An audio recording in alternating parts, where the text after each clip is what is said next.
don't think there is a particular suggestion that anyone can give.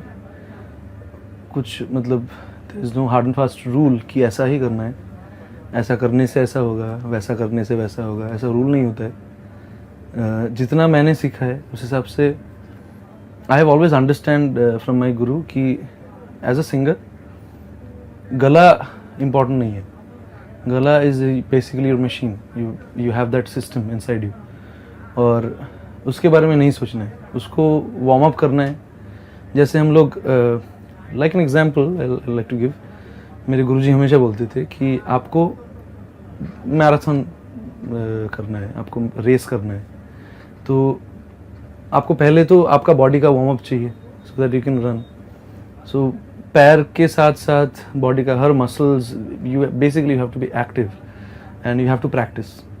तो practice से क्या होता है, आपका मसल्स जो फ्लेक्सिबिलिटी है वो आ जाता है and then you target in your brain. तो ये जो वार्म अप वाला सिचुएशन है, this is the most important situation जहाँ पे आपको बिना कुछ सोचे जो भी आपका टीचर है उनको मतलब ब्लाइंडली फॉलो करना है. And you need to have a teacher, you need to have a guru, और उनको फॉलो करते हुए you have to warm up. Mentally also you have to prepare, क्योंकि मैराथन सिर्फ ऐसे दौड़ने से नहीं होता. You have to have a goal.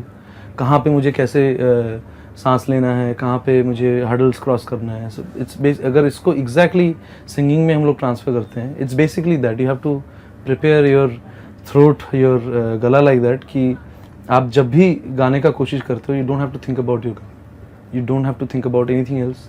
आप दूसरी चीज़ों पे ध्यान दे सकते हो.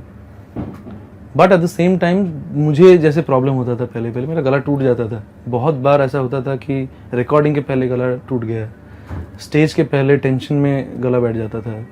ये mostly I have seen singers के साथ ये होता है कि हम लोग ना बहुत परहेज़ करते हैं कि ये नहीं खाना चाहिए और ये नहीं करना चाहिए, ये ठंड नहीं लगाना चाहिए.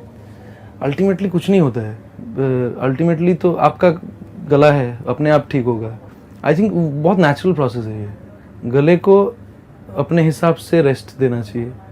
गले को उतना ज़्यादा पुश नहीं करना है कि आपका गला बैठ जा सकता है. आपको you have to be careful about your voice. And at the same time अगर गला बैठा भी है, you can still sing, it will sound different. आपका जो टेक्सचर है गले का वो शायद एग्जैक्टली वैसा नहीं रहे जो नॉर्मली रहता है, but you can still sing, it will give a different flavour actually. गाना तो दिल से है, गाना दिमाग से है. आपको कैलकुलेशन जो है, आपका टेक्निकल कैलकुलेशन, जो आप सुर का जो कैलकुलेशन है वो आप दिमाग से करते हो और उसको नेचुरली आप प्रैक्टिस करके याद करते हो. उसके बाद you forget about that also. So basically it's a process of unlearning things. आपको you have to be a singer, at the same time you have to become a non singer and deliver.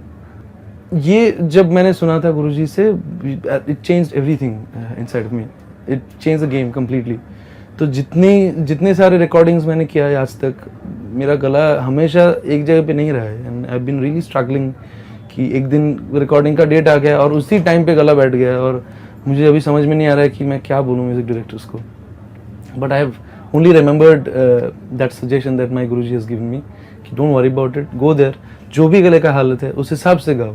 Even उस्ताद आमिर खान साहब, एक example है. एक दिन उनका गला ख़राब था, उनका एक रेंज तक लिमिटेड था. तो स्टेज जाने से पहले उन्होंने माइक में अनाउंस किया था कि आज मेरा गला ख़राब है, यही रेंज में मैं गा सकता हूँ. And that worked, and that became history. So this my suggestion is, आप सिर्फ गाने के बारे में सोचो. आपका बॉडी, आपका गला जो है वो अलग पार्ट है. वार्म अप करो एंड गाने के टाइम पे just forget everything and just concentrate on the lyrics, concentrate on the situation and sing your heart out.